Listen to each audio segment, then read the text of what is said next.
Good morning, everyone. I'm hopping on with one of today's first questions for our Q&A Wednesday. And it's a really good one. And I actually get asked this probably twice a year. So this is a great one for us to have on video so we can come back to this as often as we need to. And the question is, if somebody has an impaired sense of smell, are essential oils still effective in terms of aromatherapy? Well, there's a few things that we need to consider here. So with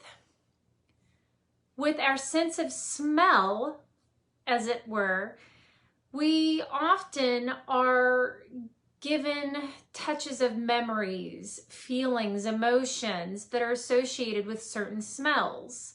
For example, I live here in Buckeye, and so the smell of cow manure, even though to farmers smells like money, to me, oh my gosh, it's not pleasant. And I grew up in Oklahoma in farm country, and so you would think that I would just be absolutely gaga over this, but I'm totally not. So there's that aspect of it, that sense of what does it make you feel when you smell it? And so when you have an impaired sense of smell, you may not necessarily have those triggers readily available or flowing mentally to provide that emotional feeling, if that makes sense. But if we look at the chemistry of an essential oil, we find that there are certain essential oils that may be high in linalool or that may be high in various esters that provide various effects when we look at them considering their physiological reactions. So let's say something that's high in esters, we're gonna probably feel like it's a little bit more soothing. So if we're using it to soothe muscle soreness or cramps, things like that, that's a physiological action, right? So do we need our sense of smell to feel that type of action? Not necessarily, if that makes sense. And Robert did put something out about this. I know there was a blog, I couldn't find the blog, but I did find this fantastic graphic that they created. It's an infographic and it's on their website as well as their Facebook page.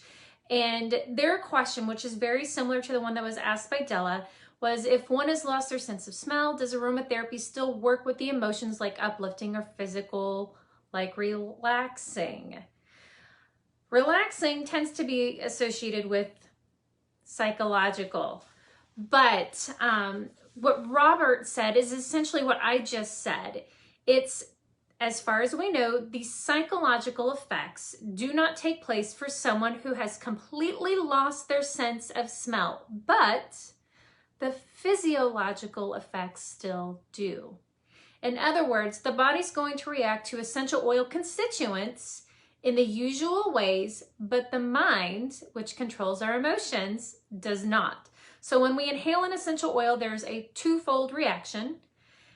There's a physiological one, which is hardwired, and a psychological one, which is not. And this will vary from person to person. So again, that sense of smell that evokes whatever emotion that you may be feeling, if you've got something tied to it, like there's some people that they absolutely adore lavender. It's so relaxing. It helps them sleep. They feel great when they're smelling it.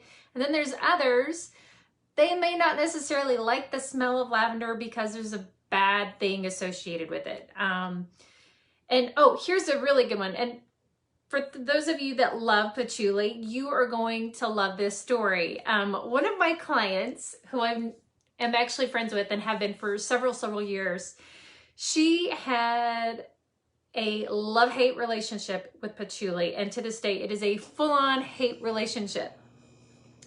She was dating a gentleman while she was in college who wore a lot of patchouli. The relationship didn't go anywhere, and for whatever reason, she has a negative association with patchouli now. So she just absolutely cannot smell it because it reminds her of this guy. Whereas others of us, we've gotten to know patchouli completely separate of those boundaries, if you will, that create a memory that's either negative or positive, and so we're able to fall in love with it in a different manner, if that makes sense.